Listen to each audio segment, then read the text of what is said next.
तो अब जल्द ही मॉनसून जो है वो दस्तक देने वाला है। ऐसे में हर बार की तरह ये बड़ा सवाल कि आखिर कितना तैयार है उत्तराखंड मॉनसून से निपटने के लिए, क्योंकि भौगोलिक परिस्थिति की बात की जाए तो काफी विषम परिस्थिति वाला ये प्रदेश है। और ऐसे में हर मॉनसून में तबाही हमने देखी है, प्राकृतिक आपदाएं यहाँ पर रही हैं। उससे कैसे इस बार बचा जाएगा, कम नुकसान हो, इसको लेकर क्या तैयारियां हैं, इसी पर हम चर्चा करेंगे। तमाम मेहमान हमारे साथ जुड़ चुके हैं, उनका इंट्रोडक्शन पहले आपसे करा देते हैं। हमारे साथ कमलेश रमन जी भाजपा प्रवक्ता जुड़ चुकी है लाइव हमारे साथ, संदीप चमोली जी कांग्रेस प्रवक्ता हैं, देवचंद उत्तराखंडी जी यूकेडी प्रवक्ता हैं और राजेंद्र बिज जी राजनीतिक विश्लेषक हमारे साथ लाइव जुड़े हुए हैं। आप सभी मेहमानों का इस चर्चा में स्वागत है। सबसे पहले कमलेश रमन जी, आपसे सवाल इसलिए, सरकार आपकी है, हर बार दावे वादे किए जाते हैं कि तैयारी पूरी है, लेकिन कहीं ना कहीं कमी हमेशा रह जाती है। इस बार क्या तैयारियां हैं आप लोगों की? देखिए, हमेशा क्योंकि उत्तराखंड जब से बना है और उससे पहले भी, क्योंकि यहाँ का वाकई एक हमारा प्रदेश जो है पहाड़ी क्षेत्र है और तमाम परिस्थितियां यहाँ पर होती हैं। पर ये हर बरसात में पर माननीय मुख्यमंत्री जी ने तमाम जितने भी विभाग है सबके साथ बैठक करके जितने भी चाक चौबंद करने की जो व्यवस्थाएं हैं उनको पूर्ण करने के लिए सभी को दिशा निर्देश देने का काम किया है। विभागीय मंत्री ने भी बकायदा 3 जून तक का जो हमारा स्मार्ट सिटी से संबंधित जो कार्य जो रुके हैं या जो चल रहे हैं उनको पूरा करने का उनको दिशा निर्देश देने का काम किया। तो मुझे लगता है कि बहुत अच्छे से इस बरसात में कम से कम ज्यादा परेशानियां हमारे जनमानस को ना हो, क्योंकि ये प्राकृतिक है, इसमें कोई रोक तो नहीं सकता, लेकिन ज्यादा किसी को नुकसान ना हो यही हम कामना कर सकते हैं। जी। और हम पहले से पहले ये क्यों सोचे कि हमारे प्रदेश में किसी प्रकार की कोई घटना घटे या आपदा आए या किसी भी प्रकार की किसी को परेशानी हो, पानी आए या बाढ़ आए। हमें लगता है कि हमें सभी को मिलकर के तमाम जो व्यवस्थाएं हैं उनको चाक चौबंद करने का काम करना चाहिए और सरकार अपनी तरफ से पूरा काम कर रही है। जो हमारे नाले हैं, जो नालियां हैं, जो काफी बड़े-बड़े जो नदी की तरफ जो रुख करते हैं उनको जी। सफाई करने का काम किया जा रहा है। तमाम कर्मचारी लगे हैं और अंडरग्राउंड जो काम स्मार्ट सिटी के तहत हो रहा है उसका काम जल्दी से जल्दी हो, ताकि जो आने वाली जो बरसात है उससे हमें बचा जा सके, उन परेशानियों से जो आने वाले समय में आएगी। तो मुझे लगता है कि तमाम विभाग जो इस वक्त लगे हैं वो इसी बात के लिए लगे कि हमारी यात्रा भी चल रही है, यात्रा भी सुचारू रहनी चाहिए। तमाम वो ऐसी चीजें हैं जिनको माननीय मुख्यमंत्री जी ने कहा है कि कहीं पर भी किसी को कोई परेशानी ना हो, चाहे कोई नदी नालों की तरफ किसी प्रकार का पानी आने की व्यवस्था हो या शहर के अंदर जो तमाम जो ड्रेनेज का सिस्टम होता है उसको ठीक करने का, दुरुस्त करने का दिशा निर्देश दिया है। तो जी। आप देखते हैं कि बाकी चीजें, क्योंकि अभी बरसात लगी नहीं है, तो मुझे लगता है कि हमें ऐसी आशा रखनी चाहिए कि हमारे प्रदेश में इस तरह की कोई भी दुर्घटना या आपदा का कोई भी ऐसा प्रकोप ना हो, क्योंकि इस प्रदेश के अंदर हमेशा से ईश्वर की प्रार्थना की जाती है, क्योंकि यहाँ की यात्रा चल रही है। तो मुझे लगता है कि यात्रा भी सुगम हो और यहाँ का जो जनमानस है वो भी ठीक प्रकार से रहे, यही कामना है सरकार की। और सरकार हमेशा चाहती है कि अच्छे ठीक। तरीके से हमारी जो व्यवस्थाएं है वो लोगों तक पहुंच पाए, जो सुविधाएं वो लोगों तक पहुंच पाए। तो मुझे लगता है कि दुरुस्त होगा इस बार का जो भी सारा काम होगा यहाँ का स्मार्ट सिटी के तहत भी। तमाम विभागीय लोक निर्माण से लेकर के तमाम सारे विभाग लगे इस बात के लिए कि बरसात में कोई परेशानियां ना आए आने वाले समय पर, इसको देख। जी। ठीक है, जी। संदीप चमोली जी, विपक्ष के तौर पर आप लोगों की क्या उम्मीदें इस बार मॉनसून को लेकर हैं? क्योंकि हर बार हमने देखा ड्रेनेज एक बहुत बड़ी प्रॉब्लम है। अगर पहाड़ों में चले जाए वहां पर रोड ब्लॉकेजेस हैं, पुल बहुत इस बार क्षतिग्रस्त हुए थे पिछले बार, तो इस बार क्या उम्मीद कर रहे हैं? दिव्यदर्शनी, सबसे पहले तो मानसून हमारे सर पर है और जैसा कि प्रावीणविद बता रहे हैं, मानसून वैज्ञानिक बता रहे हैं कि मानसून इस बार पहली बार से भी ज़्यादा विकराल रूप लेकर हमारे राज्य में आने वाला है, अपितु पूरे देश में आने वाला है।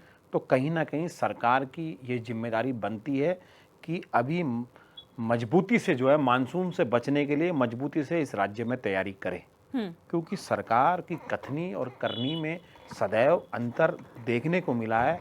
हाँ, सदैव ऐसे अवसरों पे सरकार की इच्छा शक्ति में हमें कमी देखने के लिए मिली है। इसलिए सरकार की जिम्मेदारी बनती है कि इस महत्वपूर्ण कठिन समय में, क्योंकि हमारे यहाँ राज्य में सबसे ज़्यादा प्राकृतिक आपदाएं आती हैं, प्राकृतिक आपदाएं किस स्थिति में आएंगी, किस रूप में आएंगी, किन परिस्थितियों में इस राज्य में आएंगी और कितने विकराल रूप के हमारे और आपके सामने आएगी, इसको कोई नहीं देख सकता है। आपने अपने सामने देखा कि पिछली बार जब हमारे सामने रैनी में आपदा आई थी, रैनी आपदा आप हम सब ने देखी, कितना विकराल रूप लेकर वो आपदा आई थी, कितने परिवारों के घर के दिए बुझाने का काम उस विकराल आपदा ने किया था।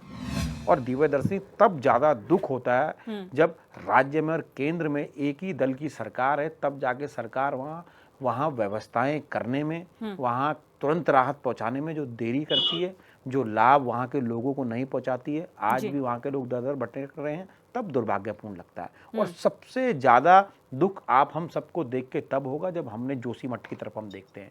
दिव्यदर्शनी, यकीन मानिए, राजनीति से ऊपर हट के कहता हूँ, मैं भी एक पर्वतीय जिले से आने वाला व्यक्ति हूँ। आज भी जोशीमठ के आदमी का भविष्य क्या होगा, इसकी रूपरेखा सरकार ने किसी के सामने नहीं रखी है। आज भी वहाँ के लोग, इससे बड़ा दुर्भाग्य हम सबका क्या होगा कि लगभग 1 से 1.5 घंटे से आज भी लोग तहसील में धरना दे रहे हैं और मांग सिर्फ इतनी है कि हमारा जो विस्थापन हो, वो विस्थापन कैसा हो, उसका क्या रूट प्लान हो, क्योंकि वहां का विस्थापन व्यावसायिक विस्थापन है। ऐसा नहीं है कि आपने किसी को घर देके कहीं बना दिया। व्यावसायिक विस्थापन अगर आप हमें करें तो हमें क्या दें और हमारा आगे रोजगार का क्या होगा। हम शहरों में अगर दुकान तोड़ते हैं दिव्यदर्शनी, तो उनको कॉम्प्लेक्स में दुकान देने का काम करते हैं, क्योंकि जीविका का संकट एक आदमी के आगे खड़ा होता है। तो सरकार को अपनी इच्छा शक्ति मजबूत करनी चाहिए।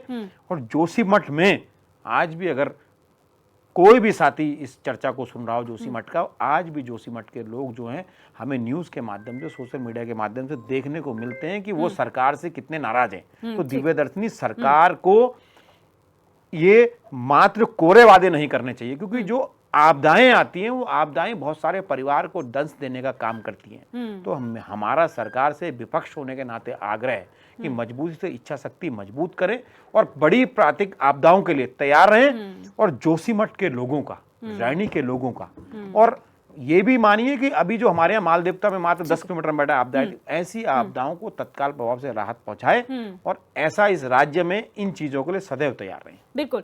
देवचंद उत्तराखंडी जी, हमने अभी कमलेश रमन जी को सुना, उन्होंने कहा हम पहले ही क्यों कहें कि तबाही आएगी और हम क्यों नहीं पॉजिटिव हो जाते, हमें पॉजिटिव रहना चाहिए कि इस बार बेहतर होगा, बेहतर काम किए जाएंगे। आप कितने पॉजिटिव हैं इन तमाम तैयारियों को लेकर? देखिए दिव्या जी, हम सिर्फ एक क्षेत्रीय दल है, न हमारे पास सत्ता है, न विपक्ष में, न सत्ता में है, लेकिन हम जनता के साथ आंसू भी बहा सकते हैं और बार बार सरकार को सद्बुद्धि देने के लिए उनको एक परामर्श दे सकते हैं। और हमेशा हमने परामर्श देने का ही उनको कोशिश की है। मैं अभी ये कह रहा हूं कि आज हम क्यों कह रहे हैं कि मानसून आने वाले हैं और हम तैयारी करें। मेरा तो विचार ये है कि आपदा कोई रोक नहीं सकता, और आपदा तो अभी मानसून का इंतजार क्यों करें। अभी कम से कम 15-20 दिन पहले हमारे उत्तराखंड के पर्वतीय जो जिले हैं, उनमें चारों तरफ, चमोली में आया, पौड़ी में आया, उत्तरकाशी की तरफ आया, तो कोई लगभग पहाड़ी जिला छूट नहीं रहा। तो ये आपदा ने तो आना है आना, आपदा को कभी समय पर और इसके लिए इंतजार ना करें। तो उसके लिए मेरा इन सरकार से ये निवेदन है। और खास तौर पर अभी एक चीज जो सिर्फ हमारे चमोली जी ने बताई कि सरकार को करना चाहिए, इसका मतलब वो ये ना भूलें कि विगत कांग्रेस भी सरकार में रही है। मैं सिर्फ इनके इसलिए नहीं कर रहा हूं कि सिर्फ हम बीजेपी पे आरोप करें, उन्होंने क्या किया क्या नहीं किया। सबसे पहले तो मैं ये बता दूं कि आज जो अभी माल देवता की बात हो रही थी, माल देवता में इतनी बड़ी त्रासदी आती है और फिर नदी नालों में भूमाफिया हो या फिर राजनीतिक लोगों से प्रेरित लोग हैं, फिर से निर्माण शुरू हो गया है और उसको ये फिर नुकसान दिखाएंगे और फिर त्रासदी दिखाएंगे। त्रासदी तो है, लेकिन वहां बसाने का काम क्यों हो रहा है। सिमिलरली हमारे जो उत्तराखंड के बीचों बीच कई नाले बह रहे हैं, उस नाले में कोई ऐसा मापदंड नहीं बनाया कि नाले के बीचों बीच 30 मीटर उस तरफ या 30 मीटर इस तरफ या 20-70 जो बनाने मानक वो क्यों नहीं है, बल्कि बस्तियां तोड़ी जा रही हैं सिर्फ इस बेस पर कि 2016 में कौन है और 2017 में कौन है। बल्कि हमारे तरफ से तो मानक ये होना चाहिए था कि नाले के ठीक बीचों बीच कम से कम 50 मीटर दोनों तरफ से कोई भी निर्माण नहीं होना देना चाहिए था। लेकिन सरकार उस टाइम अपने वोट बैंक के लिए उनको बसा देती है। तीसरी तरफ मैं ये बताता हूं कि ऐसी योजना सरकार को बनानी चाहिए कि जो अभी सतपाल महाराज जी ने भी बोली, अभी जो है रमन जी भी बोल रही हैं और सभी ये रिकमेंड कर रहे हैं कि एसडीआरएफ की जगह जगह टीम होनी चाहिए। लेकिन टीम का क्या करना, टीम के पास इनके युद्ध स्तर की तैयारियां उनके पास होनी चाहिए। उनके पास उतना हथियार, उसको बचाव के कार्य के लिए, राहत कार्य के लिए राशन सामग्री से लेकर हर चीज होनी चाहिए। देखने में आता है कि जब ऐसी आपदा आती है तो जो एनजीओ हैं, जो बाहर के जो वेलफेयर सोसाइटियां हैं, वो मदद करती हैं और सरकार तब पहुंचती है, जैसे पुलिस का काम होता है, सरकार का तब पहुंचती है जब सब कुछ चौबट हो जाता है और सिर्फ उस पर आंकड़ा लेने के लिए वहां पहुंच जाती है। इतना ही नहीं, मैं आपको एक चीज और बताता हूं कि आपदा से हुई जो नुकसान होता है, जो भरपाई होती है, वो ईंट के मुंह में जीरा की तरह होती है। लोगों का लाखों का घर बह जाता है और एक मापदंड बनाया हुआ है कि 3900 उनको दे दिया जाए। क्या आप समझते हैं उनका विस्थापन रोक हो सकता है? नहीं हो सकता है। तो जो छोटे मोटे विस्थापन है, जो इनके लिए सरकार के पास एक निश्चित ये होना चाहिए कि मकान टूटा, भैंस बही, गाय बही, तो उनके लिए इतना पैसा होना चाहिए। अब आते हैं, जैसे अभी चमोली जी ने ही बताया कि जोशीमठ का इलाका का है, उत्तरकाशी का भी जो बहुत पुराना विस्थापन है वो भी अभी तक पूरा नहीं हुआ है। ऐसे ही बहुत सारे हमारे जो विस्थापक लोग हैं अभी तक दर दर भटक रहे हैं और सरकार के खिलाफ आवाज उठा रहे हैं। तो ये कब तक चलेगा? मेरा कहने का मतलब है, हमने अभी तक आरोप बिल्कुल नहीं लगा रहे, हम सरकार की बात करें, बीजेपी की बात बिल्कुल नहीं करें। जो बार बार बीजेपी जब कोई क्वेश्चन पूछो तो कांग्रेस ने ऐसा किया, वो हम नहीं बोल रहे। सरकार जब भी आती है तो सरकार को थ्रू आउट ये प्लान होना चाहिए। एक 4 महीने का जो मानसून आता है उसके लिए नहीं। मेरा तो ये है कि उत्तराखंड में ऐसा पर्वतीय जिला है, यहाँ ये आपदाएं 12 महीने में कभी भी आ सकती हैं। तो लिहाजा सरकार को बिल्कुल इसमें गंभीरता लेनी चाहिए और बोलने की गंभीरता नहीं दिखना चाहिए। ठीक है, राजेंद्र बिष्ट जी, आपका एनालिसिस क्या कहता है? 2023 में भी हमने देखा था, क्योंकि मॉनसून में प्राकृतिक आपदा आना कोई बहुत नई बात नहीं है। यहाँ पर क्षेत्र की भौगोलिक परिस्थितियां इस तरीके से प्रभावित बहुत जल्दी होता है, लेकिन प्रशासनिक स्तर पर क्या उम्मीद आप लोग इस बार कर रहे हैं? देखिए दिव्या जी, सबसे पहले तो मैं आप लोगों को अप्रिशिएट करना चाहूंगी कि एचएन ने ये बात उठाई है कि अब मानसून सीजन आने वाला है। और इस तरह से हर साल ये होता है कि काफी सारे जो है बड़ी आपदाएं आती हैं और कई जीवनों का जो है नुकसान होता है, आप समझ लीजिए जान माल का नुकसान होता है। तो ये सब चीजें होती हैं। इसी कड़ी में मैं ये बताना चाह रहा हूँ आपको कि जितनी भी जो है ये दुर्घटनाएं, जिस तरह की आपदाएं आती हैं, तो सरकार ने उसके लिए एक तंत्र बनाया है। और आपदा प्रबंधन समिति जो है बिल्कुल अलग है और उसके जो एक आईएएस हैं वो उसको हेड करते हैं। उसके अलावा उसके अंडर में एसडीआरएफ है और एनडीआरएफ की टीमें भी हैं। इवन कभी कभी जो है सेना को भी जो है उसमें लगाया जाता है अगर बहुत बड़ी कोई आपदा आती है। लेकिन इन सब बातों के होते हुए देखिए, आपदाएं तो आएंगी और आपदाओं को अगर हम रोक सकते हैं तो उसके लिए हमें ग्राउंड लेवल पे एक मैकेनिज्म बनाना पड़ेगा। वो मैकेनिज्म क्या है कि क्या हमारे जो भी हिमालयन रेंज है, उत्तराखंड की हिमालय रेंज है, वो इतनी फ्रेजाइल है, वो इतनी फ्रेजाइल है कि जो इकोसिस्टम है उस पे जो है इतना ज्यादा जो है लोड है कि ये जो है मतलब आप समझ, जितने ग्लेशियर्स हैं, जितनी नदियां हैं, उसके आसपास इतना निर्माण है, उसको जो है उसको इकोसिस्टम को जो है बिगाड़ दिया हम लोगों ने। तो ये जो बात है, ये जो है अल्टीमेटली आपदाएं तो आनी है। अब सबसे बात है कि इसको हम कैसे उसको रोकथाम करें, कैसे उसको चेक करें, ये सबको पता है। ये सब जितने भी ब्यूरोक्रेट्स हैं, जितनी भी सरकारें हैं, जितने मंत्री लोग हैं, जितनी भी जनता है, सब लोगों को पता है कि ऐसा करना चाहिए, लेकिन लोग नहीं करते हैं। सरकारें उसको जो भी नियम बने हैं उनको इम्प्लीमेंट नहीं करते हैं। जहां तक बात है कि नदी के किनारे कैचमेंट एरिया है, उसमें जो है रिस्ट्रिक्शंस है कि आप उसके अंदर आप उसके कोई किसी तरह की कंस्ट्रक्शन नहीं कर सकते। सरकार खुद ही कंस्ट्रक्शन करती है। आप ये देखिए, जितनी जो यहाँ पे विधानसभा भवन है वो भी एक रिस्पना के बगल में बना हुआ है। जितने अगर आप एक बहुत सारे ऐसे भवन है, सरकारी भवन है जो नदी नालों के किनारे बने हुए। तो ये इसका मतलब ये है कि सरकार खुद ही नहीं करती है, पहली बात। दूसरी बात जो है, क्या कहते हैं, जितने भी नियम है उनको सख्ती से लागू नहीं किया जाता है। कहीं ना कहीं पॉलिटिकल प्रेशर इसमें आता है। मैं किसी एक पर्टिकुलर पार्टी और किसी मतलब एक किसी सेक्ट की बात नहीं कर रहा हूँ। ये सबसे खराब क्या हो गया कि उत्तराखंड में नेतागिरी और राजनीति इतना दबाव आ गई है कि जो है ये सब चीजें हो रही है और धड़ल्ले से हो रही है। जिसके वजह से क्या है कि ये जो है हर इकोसिस्टम पे इफेक्ट आ रहा है और इन्वायरमेंटली फ्रेजाइल उस पे आ रहा है। अब आप ये देखिए कि जहाँ मतलब जहाँ पे सिर्फ वर्क, मतलब आप समझो जो लोडिंग कैपेसिटी है केदारनाथ या मतलब अगर आप बद्रीनाथ की अगर आप उनका ऑडिट कराएं तो मुश्किल से 1.5-2 लाख लोगों की है एक सीजन में। हमारे पास 30-30, 40-40, 50-50, 1-1 करोड़ लोग यहाँ विजिट कर रहे हैं। तो क्या होगा, अल्टीमेटली आपदाएं आएंगी। और इसमें तो किस्मत है, जो बच गया, नहीं तो लोग अपने जान माल से नुकसान करते हैं। और चाहे जोशीमठ हो, रैनी हो, ये सब चीजें जो है इसके ऊपर है। और वाडिया इंस्टीट्यूट भी अगर आप देखें, वाडिया इंस्टीट्यूट ने कई जो है रिसर्च पेपर आ चुके हैं। आप ये इवन समझिए IIT रुड़की के रिसर्च पेपर हैं कि आप इस तरह से इसको रोक कीजिए, लेकिन सरकारें रोक नहीं करती हैं। तो लोगों को जो है उनको किस तरह से करती है। तो ये सब चीजें सोचनी पड़ेगी। अगर आप अभी समय रहते अगर आप उसको जो है प्रिकॉशंस नहीं लेंगे, समय रहते अगर आप जो है क्या कहते हैं सिर्फ जो है एक जनमानस है, लोगों की जो है भावनाओं से आप बात करेंगे, तो अल्टीमेटली आपदाएं जो है कितनी एसडीआरएफ आप टीम लगा लें, आप पूरी सेना लगा लें, तब भी आप उसको नहीं बचा सकते। तो जो मेन बेसिक जो मतलब जो प्रश्न है, जो क्वेश्चन है, क्या हम उसको जो है हम फॉलो कर रहे हैं, क्या जो रूल्स रेगुलेशन है, जो मतलब एक एनवायरमेंटल जो फ्रेजाइल इकोसिस्टम है उसको हम किसी तरह से उसको डिस्ट्रॉय ना करें, है ना, हम उसको बचाएं, तभी हो सकता है। ऐसा नहीं हो सकता। ये आपदाएं तो आएंगी, एसडीआरएफ भी काम करेगी, एनडीआरएफ भी करेगी, सरकार भी काम करेगी, कंपल्सन देगी, फिर बातें होंगी, फिर डिस्कशन होंगे, सब कुछ होगा, बट अल्टीमेटली इसका तो मेन एक ही सॉल्यूशन है कि सरकारों को इस पर रोक लगानी चाहिए। अगर नहीं लगाएंगे तो आने वाली पीढ़ी जो है इसी तरह से जो है ये जितने भी आपदाएं उनका दंश झेलती रहेंगी।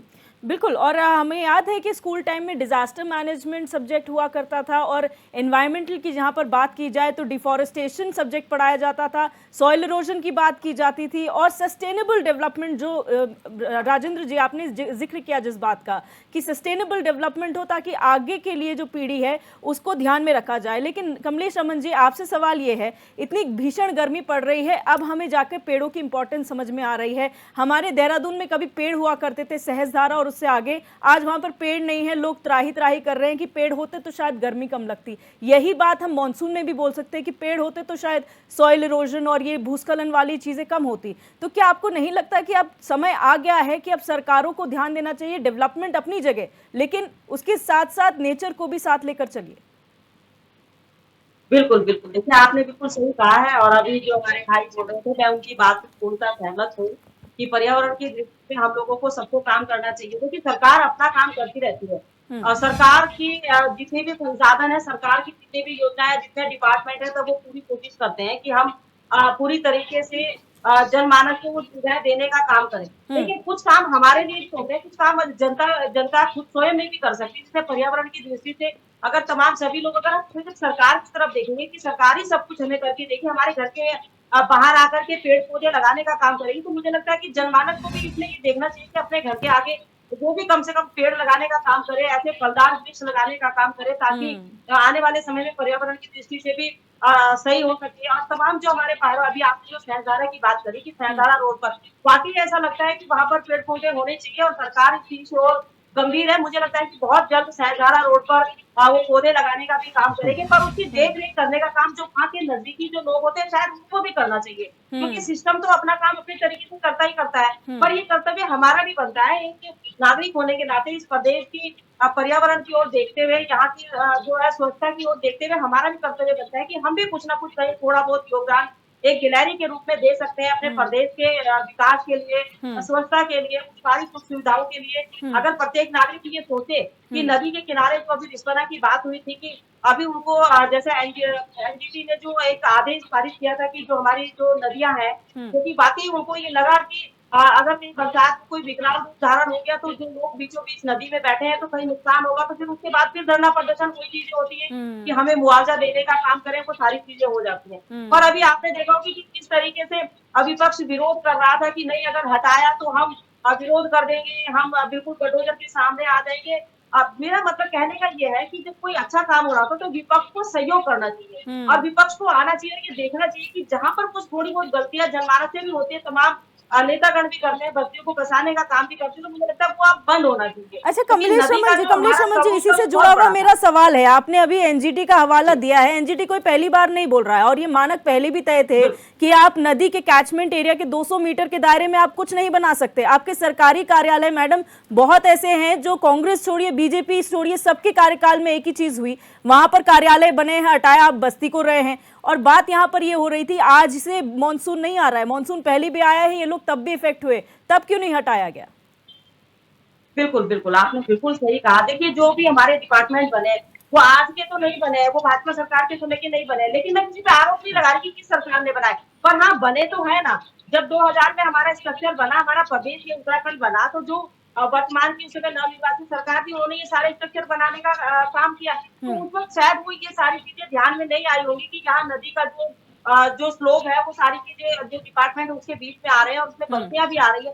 तो मुझे लगता है, देखिए, क्योंकि ये नया निर्माण तो है नहीं, पुराना निर्माण है, विधानसभा भी पुरानी है, तमाम जो सरकारी दफ्तर है वो भी पुराने हैं, तो अब मैं ये किसी के ऊपर आरोप नहीं लगा रही कि किसने बनाया, क्या बनाया, पर हाँ गलतियां तो है ना। उन गलतियों का अगर सुधार करने के लिए एनजीटी आदेश पारित करता है, तो मुझे लगता है अगर उसको हम लोग फॉलो करेंगे तो जो हमारी नदी का जो विकराल रूप जो इस वक्त अगर कहीं बरसात आ जाए, अगर वो रूप धारण कर ले, तो कितना नुकसान हमारे इस देहरादून का ही होगा। अगर हम देहरादून की बात करें तो रिस्पना जिंदाल नदी हमारी इस तरह से कंजस्टेड हो चुकी है, वो कई 2 किलोमीटर में बसी हुई थी, लेकिन आज उसको अगर आप देखें तो एक नाली का स्वरूप है हमारी नदी का, तो वो पानी कहाँ जाएगा? जब ऊपर से पहाड़ से जब पानी नीचे आएगा तो कहाँ जाएगा? अभी हमारे भाई संदीप चमोली जी बता रहे थे कि सरकार जो है सिर्फ कहती है या करती नहीं है, या सरकारों को ये करना चाहिए। तो मुझे लगता है कि पहले से पहले कि निर्णय में ना जाए, बल्कि विपक्ष एक अच्छी सलाह देने का काम करे कि हम कैसे इस बरसात से लोगों की जान माल की सुरक्षा कर सके, कैसे हम ये जो प्रकृति की जो आपदा है इसे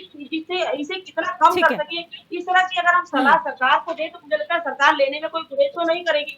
तो सरकार के साथ बैठ के इस तरह की बातें रखनी चाहिए विपक्ष को भी, क्योंकि विपक्ष भी इस प्रदेश का हिस्सा है, विपक्ष भी जनमानस के जवाब साथ ले रहता लेते है। मैडम। तो मुझे लगता है कि सारी चीजें चमोली जी, सकारात्मक भूमिका निभाए विपक्ष, आरोप प्रत्यारोप ना करे और किसी कंक्लूजन में पहले ना पहुंचे, क्योंकि मॉनसून आया नहीं है, आपने तैयारियां देखी नहीं है, तो पहले कुछ कहना बेकार होगा। दूसरी चीज, और जैसे कमलेश रमन जी ने कहा कि आप ही लोग विरोध कर रहे थे, पहले आप ही लोग बसाते हैं फिर विरोध करते हैं, अगर आप हटा देंगे तो हम बुलडोजर के सामने आ जाएंगे।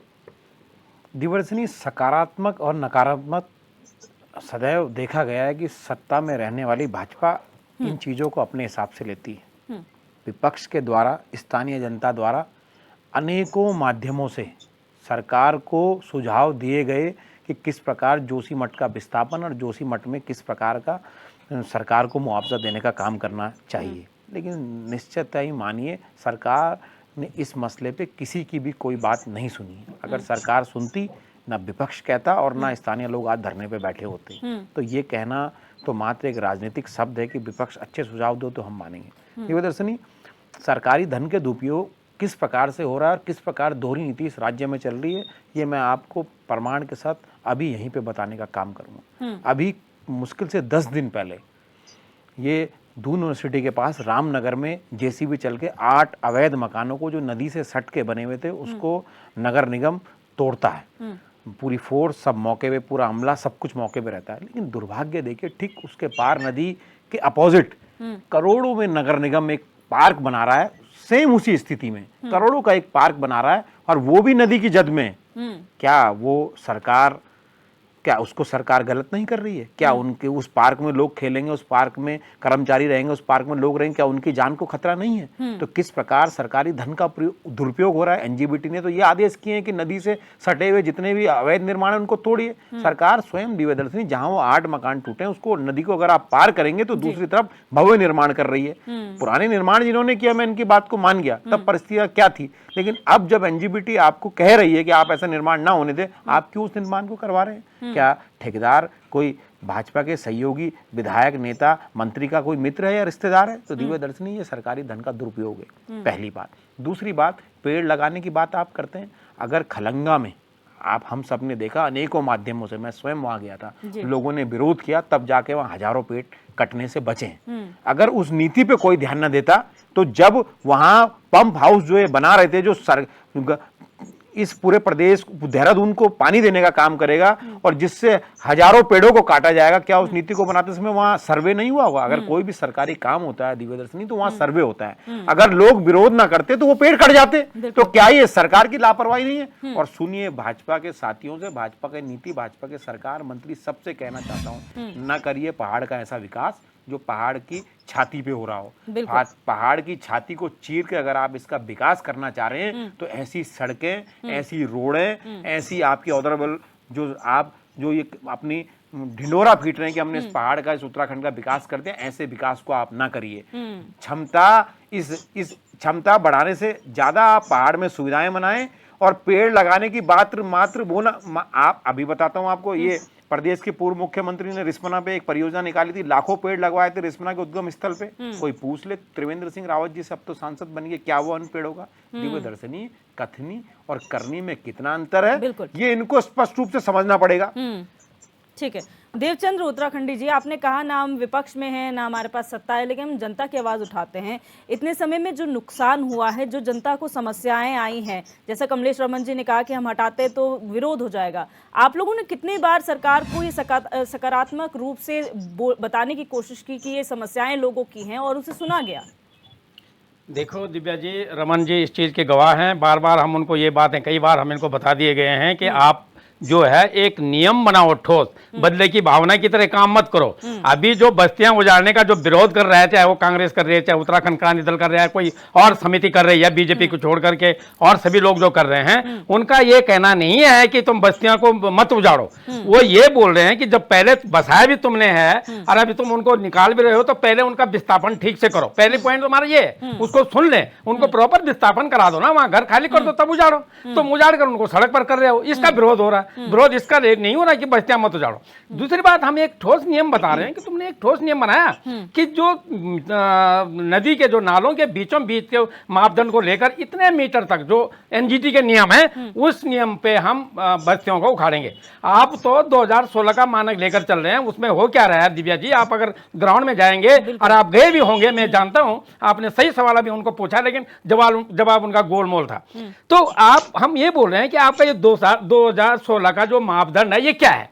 इसमें हो क्या रहा है? एक मकान जो नदी से 200 मीटर ऊपर है, वो तो ध्वस्त किया जा रहा है, और जो नदी के किनारे बिल्कुल 10 फीट पर बना हुआ है, वो सरकारी हो चाहे गैर सरकारी हो, उसको रहने दिया जा रहा है। तो इसका तो जरूर विरोध करेंगे। ये तो सकारात्मक विरोध है, ये नकारात्मक कहां से आ गया? अभी रमन जी की भाषा में ये था कि ऐसा होना चाहिए। किसको बोल रहे हैं, किसको करना है? उत्तराखंड क्रांति दल करेगा या कांग्रेस करेगी? या किसको सुना रहे हैं? उनके कई शब्दों में ये नहीं था कि हमारी सरकार ऐसा प्लान बना रही। मैं तो ये कह रहा हूं कि आपने जहां जहां स्लाइडिंग एरिया है, जहां जहां पर भूमि धसाव पहले से है, आप सड़कों के निर्माण करते थे, ऑल वेदर रोड की जो बात कर रहे हैं, उसके कहीं कहीं पर तो किया है, लेकिन कई जगहों पर नहीं किया। उसके हिसाब से उसका निर्माण करें ताकि वो भूस्खलन ना हो। दूसरी बात, अभी यात्रा चल रही है, कहीं कहीं पर तो मेरे को देखने में आया, मैं ये नहीं कह रहा कि बिल्कुल भी, कहीं कहीं पर देखने पे आया कि कहीं कर्मचारी उन बोतलों को उठा रहा है, लेकिन कहीं पर ये देखने में आया कि वो बोतलें सड़कों पे जाती जा रहे हैं, नाले में जाते जा रहे हैं, और आने वाले टाइम पर वो क्या होगा, एक ब्लॉकेज का काम करेगा। यही काम नगरों में भी होगा,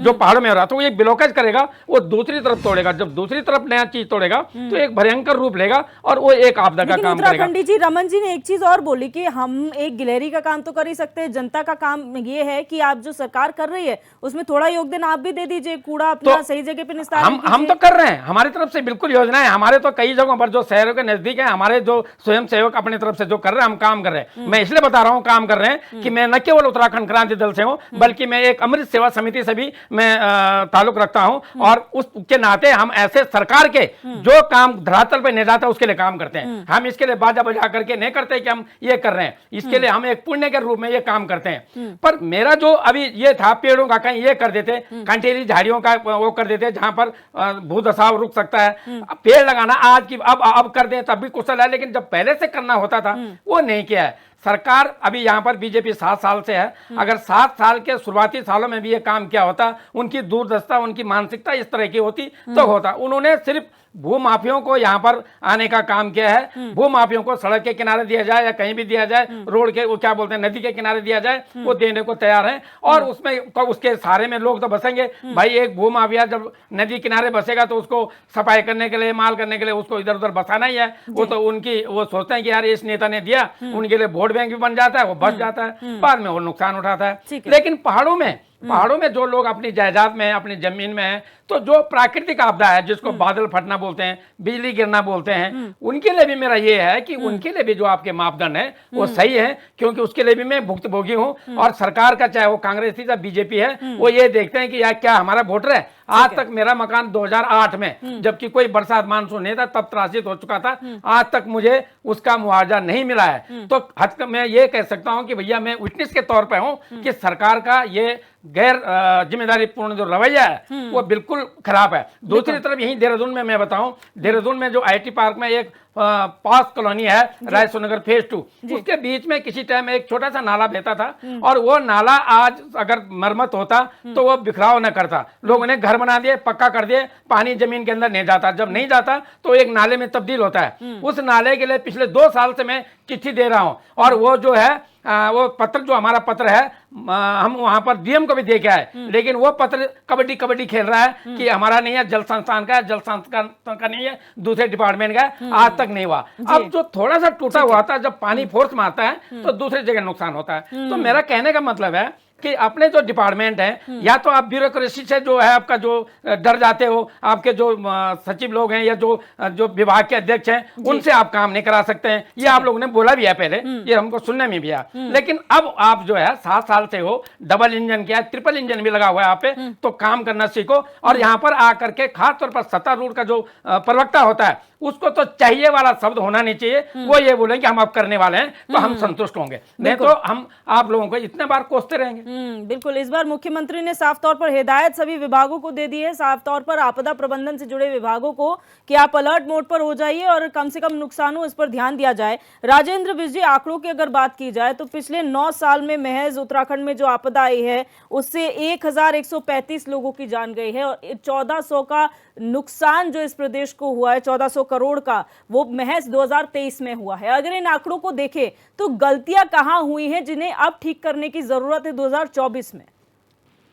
देखिए दिव्या जी, जहाँ तक बात इन आपदाओं और जो आंकड़े आपने बताए हैं, ये आंकड़े तो वो हैं कि जिनको जो है मतलब पूर्ण रूप से जो लोग जो है मतलब प्रभावित हुए हैं, लेकिन बहुत सारे आंशिक लोग इससे बहुत ज्यादा प्रभावित हुए हैं। और इसका सिर्फ मेन कारण एक ही है, मैं आपको बताऊं, नियम सारे हैं, कायदे कानून सारे हैं, बट सबसे जो बड़ी बात है, मैं अभी सारे जितने भी लोग यहाँ पैनलिस्ट हैं, चाहे रमन जी हैं, चाहे मतलब चमोली जी हैं और उत्तराखंड क्रांति दल के हैं, ये जो लोग सब बोल रहे हैं सब सही बात बोल रहे हैं, लेकिन बात मैं भी जो कह रहा हूँ वो भी सही बात बोल रहे हैं, आप जो बात कह रहे हो बिल्कुल सही बात बोल रहे हैं, बट इसका सही होने से कोई मतलब नहीं है। मतलब है अगर कायदे कानून है तो उसको सरकार इम्प्लीमेंट क्यों नहीं करवाती, पहली चीज। आपके जो ऑफिशियल्स हैं, आपके जो भी जो है सिंचाई विभाग के हैं, नलकूप खंड के हैं, आपके PWD के हैं, आपके जितने भी आपदा प्रबंधन के समिति हैं, वो लोग जो नियम बने उन नियम को क्यों नहीं फॉलो करते हैं। पर्यावरण विभाग यहाँ पे आपने बना रखा है, वो आज भी समझ लो कि पॉलीथीन बैन है। अगर आप ये देखिए कायदे कानून के हिसाब से 2014-15 से पॉलीथीन पूरी तरह उत्तराखंड में बैन है, लेकिन खुलेआम पॉलीथीन बिकती है। आप ये समझ लीजिए जितनी मंडियां हैं, मंडियों में जो है ना क्या कहते हैं, जो मंडी समिति है उनके इंस्पेक्टर उनके पास आते हैं और वो कहते हैं ठीक है आप जो है सबका चालान कराओ और आप पॉलीथीन नहीं यूज करो। आप ये देखिए ना कि मतलब सब कुछ कहते हुए भी, सब कुछ जानते भी काम हो रहा है, सब लोगों की सेटिंग गेटिंग है और काम चल रहा है। और इसी का प्रतिफल है कि आप समझ लो पिछले 6-7 सालों में 1400 लोगों की जो मृत्यु हुई है और हजारों लोग प्रभावित हुए हैं इससे।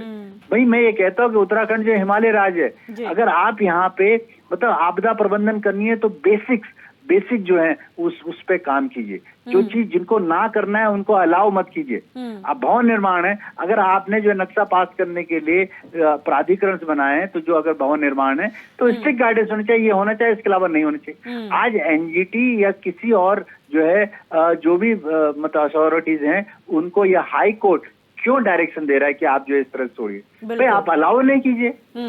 जब आप अलाउ नहीं करेंगे, लोगों के मन में डर होगा कि नहीं होगा, तो आप वो नहीं करेंगे। तो ये सबसे बड़ी बात है कि सिर्फ कायदे कानून होने के बावजूद जितने अधिकारी लोग हैं उत्तराखंड के, सब अधिकारी जो है मस्त हैं, सब अपने लाखों रुपए जो है उनको तनख्वाहें मिल रही हैं। वो एक दूसरे से एक पेपर, मैं तो आपको बताऊं, जिलाधिकारी जी हर सोमवार को यहाँ पे जनता दरबार लगाती हैं। वहाँ पे कितनी शिकायतें आती हैं और उसका निस्तारण कितना निस्तारण उसका होता है, कंक्लूजन कितने पे आते हैं, वो बिल्कुल सही बात है। एक डिपार्टमेंट से दूसरे डिपार्टमेंट, दूसरे डिपार्टमेंट से तीसरे डिपार्टमेंट, और यही चलता है, तब तक साल निकल जाता है, आपदाएं आती हैं, नदी नाले भरते हैं, सब है, सब मस्त हैं, सब चल रहा है। सब लोग सिर्फ ये सोच रहे हैं कि पैसा किस तरह से हम कमाएं, किस तरह से हमारी बिल्डिंगें बनी, हम आगे करें, हमारे पास जो है पैसा है। इसके अलावा किसी को दूसरे की फिक्र नहीं है। फिक्र पता क्या है, मैं आपको बता रहा हूँ, ये बहुत अलार्मिंग है।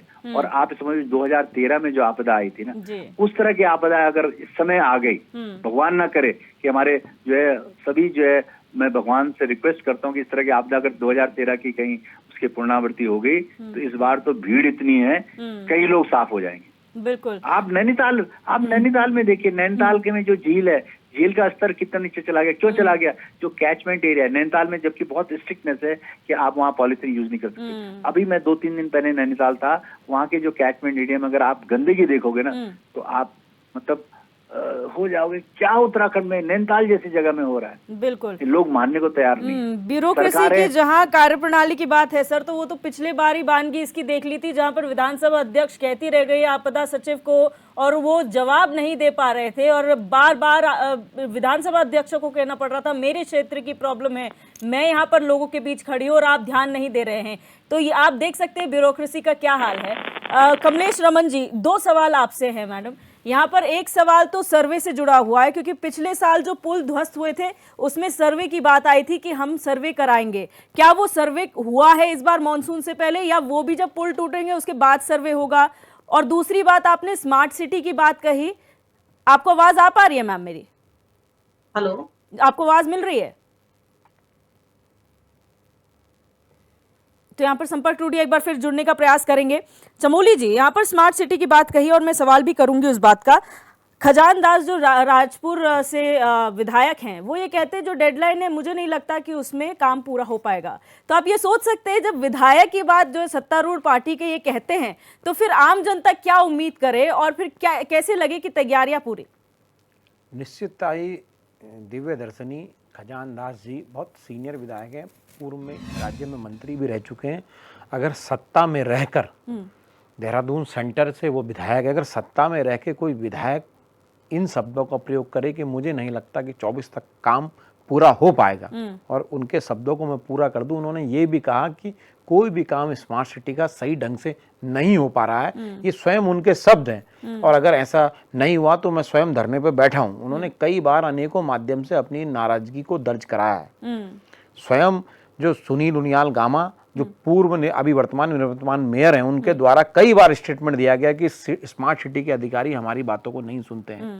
धर्मपुर विधायक विनोद चमोली जी द्वारा अनेकों बार ये कहा गया कि स्मार्ट सिटी के लोग हमारे हिसाब से काम नहीं करते हैं, जो काम होना चाहिए उसे नहीं करते हैं। और निश्चितता ही मानिए दिव्य दर्शनी, जो देहरादून अपनी सुंदरता के लिए जाना जाता था, आज देहरादून को स्मार्ट सिटी के नाम पर उजाड़ने का काम यहाँ के अधिकारी, चंद अधिकारी कर रहे हैं। अब दिव्य दर्शनी, हैरानी तब होती है कि भाजपा को ये मानना होगा कि भाजपा के शासनकाल में जो ब्यूरोक्रेसी है वो उसका इतना दबाव है कि जीता हुआ जनप्रतिनिधि, विधायक से बड़ा तो कोई भी क्षेत्र में जनप्रतिनिधि नहीं होता, वही विधानसभा में हम सब की समस्याओं को उठाता है। 3 जीते हुए प्रतिनिधि जो शहर का नेतृत्व करते हैं, अगर वो इन शब्दों का प्रयोग करते हैं कि हमें नहीं लगता कि ये काम अच्छे हो रहा है और ये काम पूरा हो पाएगा, तो दिव्यदर्शनी कहीं ना कहीं ये सरकार कितनी असहाय इन अधिकारियों के आगे, इन शब्दों से आप स्पष्ट लगा सकते हैं। और ये, मैं एक राजनीतिक दल का व्यक्ति हूँ, इन शब्दों को सुन के बड़ा आहत मन होता है। अगर चुने हुए प्रतिनिधि,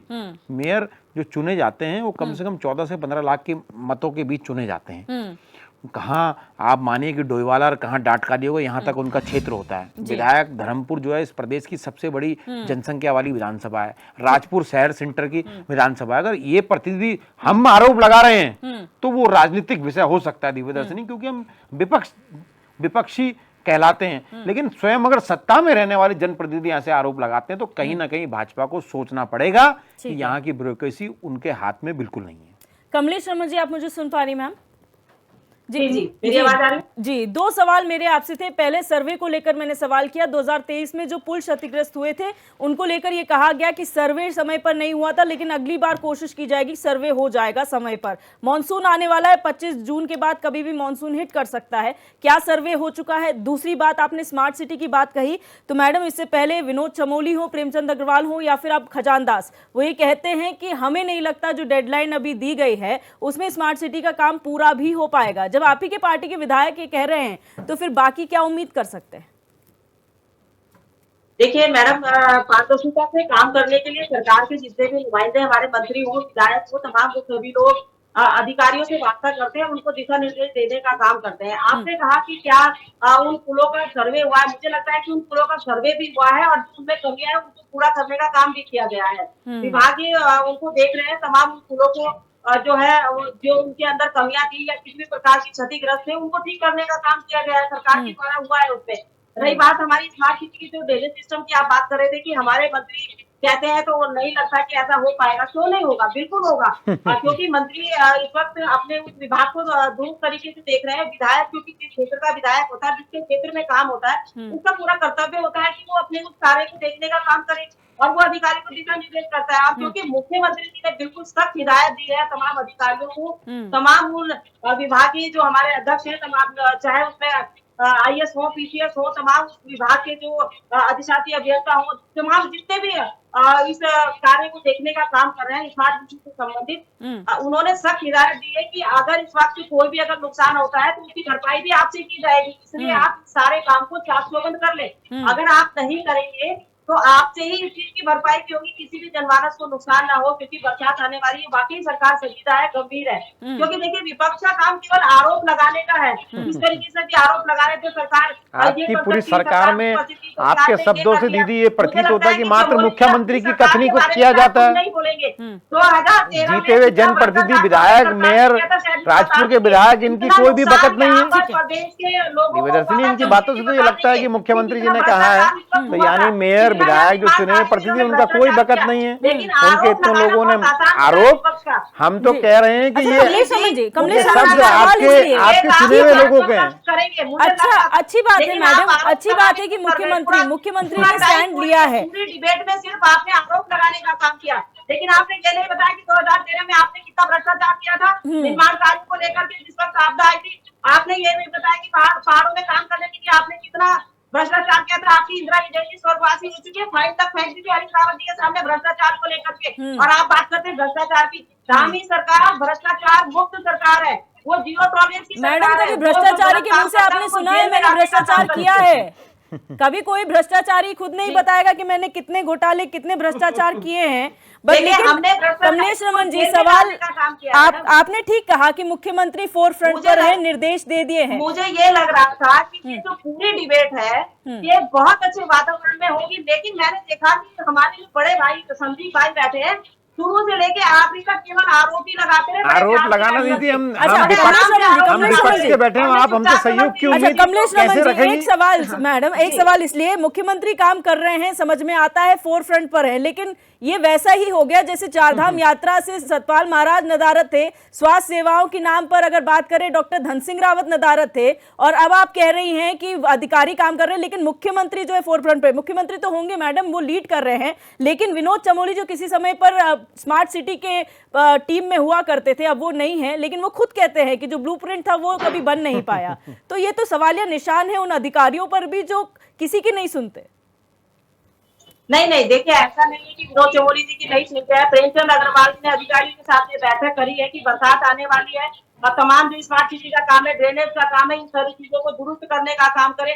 जहां पर भी ऐसी स्थिति नजर आती है कि वहां से लोगों को नुकसान होने की आशंका है, वहां के लिए भी सरकार ने अधिकारियों को दिशा निर्देश देने का काम किया कि आप इसको दुरुस्त करने का काम करें। जहां पर भी हल्की फुल्की भी कोई ऐसी आशंका नजर आती है कि चाहे नदी का किनारा हो, चाहे पहाड़ का छोर हो, चाहे हमारे ग्रामीण क्षेत्र हो, शहरी क्षेत्र हो, सभी जगह पे सरकार गंभीर रूप से ये चाहती है कि आने वाली जो बरसात हो, कोई भी यहाँ पर एक छोटा सा भी नुकसान ना होने पाए। इसीलिए अधिकारियों के साथ बैठ करके कल से लेके अब तक मुख्यमंत्री जी लगे हैं और बैठे हैं और उन अधिकारियों से, तमाम हमारे जो मंत्री है, विधायकों से बात करने की आपके क्षेत्रों में जहाँ जहाँ पर भी इस तरह की स्थितियां हैं, वो जो क्षेत्र है उनको चिन्हित करने का काम करें, ताकि वहां पर काम द्रुत हो सके, काम ठीक प्रकार से हो सके। अधिकारियों को वहां पर तैनात किया गया है, तमाम वहाँ कर्मचारी तैनात हो रहे हैं कि उससे पहले कंट्रोल रूम बनाए जा रहे हैं, तमाम इस तरह के नंबर अभी फ्लैश होने वाले हैं कि अगर किसी प्रकार की कोई दिक्कत या परेशानी तो इन नंबरों पर आप वार्ता कर सकते हैं। हाँ, वो बात अलग है कि देखिए, क्योंकि जब बरसात होती है, ये एक आता है, ये प्राकृतिक माहौल है, इसमें कुछ तो हो सकता है क्योंकि ईश्वर की इच्छा के अनुसार होता है,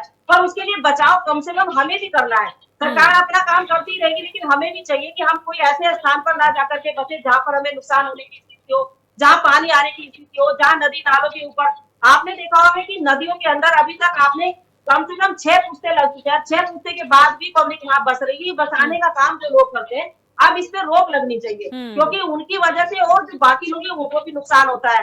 तो इसलिए अगर सरकार ये कोई ऐसा कदम उठाती है तो मुझे लगता है सबको इसमें सहयोग करना चाहिए कि बिल्कुल। हमारी नदी नाले जो है वो चौड़े होने चाहिए, ताकि जो पानी की प्रकृति का जो पानी आता है वो कम से कम नुकसान ना हो और कम नुकसान हो। तो बिल्कुल। इसीलिए सरकार इस समय संजीदा है, गंभीर है, और आरोप मुझे लगता है कि पूरे डिबेट के अंदर आरोप ही आरोप लगे, शायद सकारात्मकता वाली कोई भाव ऐसा आया नहीं विपक्ष की तरफ से कि ये सलाह हम आपको अच्छी दे रहे हैं और इसके अनुरूप आप काम करें। बाकी सारी जगह के आपने आरोप लगा दिए, पर अपने क्रियाकलाप और अपने कार्य के समय, कार्यकाल के समय के आपने नहीं देखा कि कितने कितने भ्रष्टाचार और कितनी कितनी बड़ी आपने जो है कंपनी को यहाँ पर स्थापित किया, प्रदेश को लूटने का काम किया, ये बताने का काम नहीं किया। पर आरोप मैं कहती हूँ कि सरकार है, सरकार अपनी तरफ से, कोई भी सरकार हो, चाहे कांग्रेस की सरकार हो या भारतीय जनता पार्टी की सरकार हो, वो हमेशा ये चाहती है कि हमारे प्रदेश का जो जनमान है, यहाँ का जो विकास है वो निरंतर गति से चलना चाहिए, उसी चक्र से चलना चाहिए जिससे पहले से चलता है। तो उन कामों को आगे बढ़ाने का काम सरकार करती है। बिल्कुल, मैं फाइनल कमेंट की ओर बढ़ूंगी और देवचंद उत्तराखंडी जी आपसे शुरू करूंगी। क्या उम्मीद करते हैं इस पूरे डिस्कशन के बाद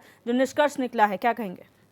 दिव्या जी, पूरा निष्कर्षण पर बहुत कुछ राजेंद्र बिष्ट जी ने बताया, बहुत सही बताया और उन्होंने इशारा कर दिया, और वही बात रमन जी ने भी स्वीकार कर दिया है कि सरकार अपना काम करे, जनता का काम नहीं करे। उन्होंने भी यही बात बोली, और जो राजेंद्र बिष्ट जी ने पहले बताया है कि ये जो आरोप नहीं लगा रहा हूँ, बहन जरा सुन जाओ, आरोप नहीं लगा रहा हूँ, समिट होने दो, खत्म होने दो। अब मैं फिर से इनको एक सलाह और दे रहा हूँ इस बीच में कि ये जो सरकार का जो मुआवजा सिस्टम है, क्यों ना सरकार को ऐसी बुद्धि है, सरकार के जो वहां पर नुमाइंदे बैठे उनको ये बुद्धि है कि हर एक आदमी का सरकारी धन से आप जो एक मुश्त करोड़ों रुपया, लाखों रुपया देना पड़ता है, बजाय उसको आप हर घर, हर परिवार, हर किसान को आप उसका जो है बीमा कर दो। बीमा कंपनियों को करना पड़ेगा, जब भी आपदा आएगी उनको करना पड़ेगा, कम से कम सरकार को तो नहीं करना पड़ेगा, हमारा टैक्स का पैसा तो नहीं जाएगा। लेकिन आप उनको अभी वक्त रहते आप उनका बीमा कराइए, सालों साल उनका बीमा रिन्यूअल कराइए और बीमा कराइए, ताकि आपको नुकसान की भरपाई नहीं होना पड़े। लेकिन हो क्या रहा है, बिष्ट जी ने सारे सारों में बता दिया कि भ्रष्टाचार उत्तराखंड में चरम सीमा में है, चरम सीमा में है, और इस बात को स्वीकार किया है हमारे रमन जी ने कि वास्तव में सरकार अपना काम कर रही है, दूसरों का काम नहीं कर रही है। तो मेरा ये फाइनल कमेंट्स है कि सरकार को एक ऐसा विजन होना चाहिए कि ताकि सरकार पर वित्तीय लोड न पड़े, वित्तीय जो उनका भार न पड़े, और वो एक बीमा कंपनियों को जाए और उसका जो भरपाई है लोगों को सही समय पर मिल जाए। बिल्कुल। राजेंद्र बिष्ट जी, अगर आप मुझे सुन पा रहे, final comment sir. Divya ji, मैं तो एक ही बात कहना चाहता हूँ कि जितने भी नियम बने हुए हैं, चाहे इन्वायरमेंटल हो, चाहे आपका किसी तरीके से जो है एनजीटी के जो भी नियम का कायदा कानून इन्वायरमेंटल हैं, उनको 100% डिट्टो फॉलो किया जाए। और जो भी रिस्पॉन्सिबल ऑफिसर हैं, जो कर्मचारी हैं, उनको जो है रिस्पॉन्सिबल बनाया जाए कि जो आपदाएं हैं उससे पहले जो है ये जितने नियम हैं उनको फॉलो किया जाए, जिससे आपदाएं में जो क्षति है, जो जान माल का नुकसान है वो कम से कम हो। ठीक है, आपदाएं तो आएंगी, लेकिन किस तरह हम उसको मिनिमाइज कर सकते हैं, वो लॉन्ग टर्म एक प्लानिंग होनी चाहिए, उसका 100% इम्प्लीमेंटेशन होना चाहिए। अगर हम 1-2% भी उसको वायलेट करते हैं, इट मीन्स हमने उसको जो है फ्यूचर में उसको इम्प्लीमेंट नहीं कर पाएंगे। हमें 100% इम्प्लीमेंट करना है, और जिसके रिजल्ट जो है हमें मिलेंगे, लॉन्ग टर्म में मिलेंगे, लेकिन उसके लिए हमें काम करने की जरूरत है, थोड़ा सा स्ट्रिक्ट होने की जरूरत है। चाहे कोई भी वहाँ के लोग हो, जनता हो, सरकार हो, कर्मचारी, हर जगह पे हमें रिस्पॉन्सिबल होना पड़ेगा और हमें फॉलो करने पड़ेंगे जो भी जो है rule and regulation. Sandeep Chamoli ji, short में फाइनल कमेंट। दिव्यदर्शिनी, अगर जोशीमठ के लोगों को उनका न्याय, उनका हक और जो इस मुआवजे की मांग करते हैं सरकार वो नहीं देगी, तो हम इसका सदैव निरंतर विपक्ष की भूमिका में हमें इस प्रदेश ने आशीर्वाद दिया, उसका विरोध करेंगे। अगर रैनी में आई आपदा में आए हुए लोगों को उनका हक नहीं मिलेगा, तो हम यहाँ कोई भाजपा की सरकार से मित्रता करने के लिए विपक्ष में नहीं बैठे हैं। और निश्चितता ही इनको ये मानना पड़ेगा कि इस राज्य में वन मैन शो चल रहा है। पुष्कर सिंह धामी जी मात्र एक विधायक नहीं है, वो भी विधायक से मुख्यमंत्री बने हैं।